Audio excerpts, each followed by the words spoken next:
celý deň kopeme vodu.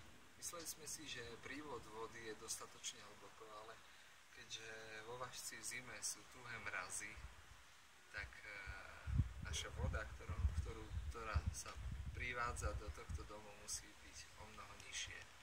A tak potrebujeme z polmetrovej hĺbky to dotiahnuť na 1,20 m aspoň, aby nám v zime nezamrzala.